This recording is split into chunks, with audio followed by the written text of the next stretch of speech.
Hi, I'm Anthony, and I'm living with advanced prostate cancer. And this is my nurse practitioner, Nikki. Thanks for joining us. Without medical research, advances in prostate cancer treatment can't move forward. Throughout this video, Anthony and I are going to discuss a key part of research: clinical trials. We'll review what they are and how they work. Nikki, what is a clinical trial exactly? Excellent question, Anthony. Clinical trials are research studies in people who have a specific condition or are healthy volunteers to help find new ways to treat diseases, like prostate cancer. Most clinical trials examine the safety and efficacy of medicines, vaccines, and other medical treatments, and clinical trials are the main path for cancer treatments to be approved.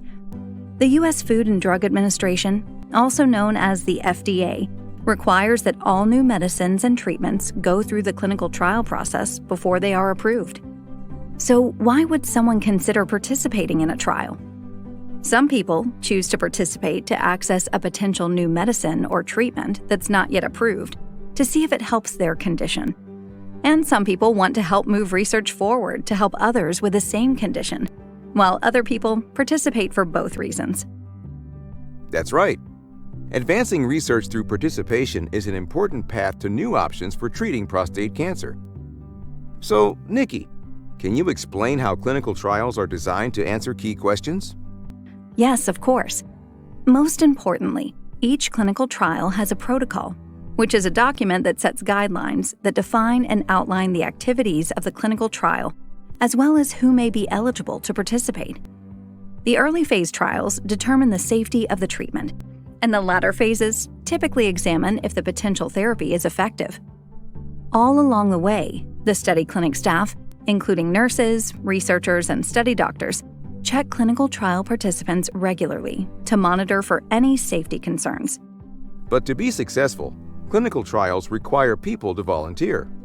And people interested in participating will have to meet the trial criteria to participate, correct? Yes, that's correct. And this can include things like a person's age, disease stage, prior treatments, and overall health. Remember that everyone's situation is unique. And people often have misconceptions about clinical trials that prevent them from considering participation.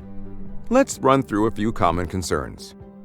For instance, some people worry that they will receive placebo, which is a non-active medicine, if they participate in a clinical trial. Nikki, is this true? A cancer patient would never receive only the placebo without the current standard of care, and will always be told that the trial will contain a placebo in advance of their participation. Okay, that makes sense. Some people also wonder about the risks and safety of a clinical trial. Nikki, can you share some information about this? Great question.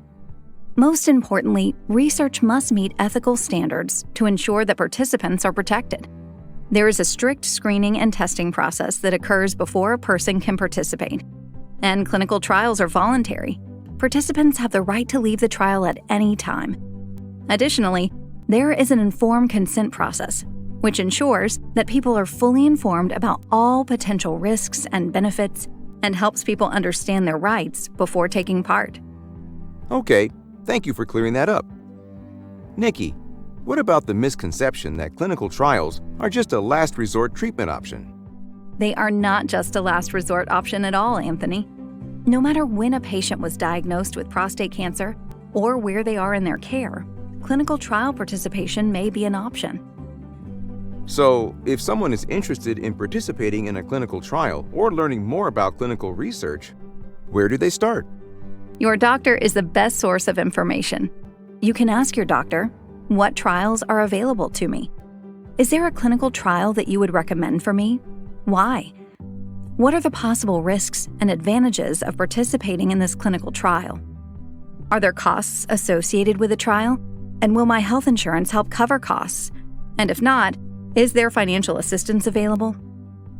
Where is the trial being conducted? Is there a clinical trial available to me in my local community? If the trial isn't nearby or convenient, is there transportation and/or housing assistance? Finally, if you want to learn more about ongoing prostate cancer research and clinical trials, ask your doctor for a list of credible resources. Be sure to download the guide that accompanies this video to access a list of these questions and to help you review what you learned. Thanks for joining us. And visit powerfulpatients.org/PC to access more videos with Anthony and me.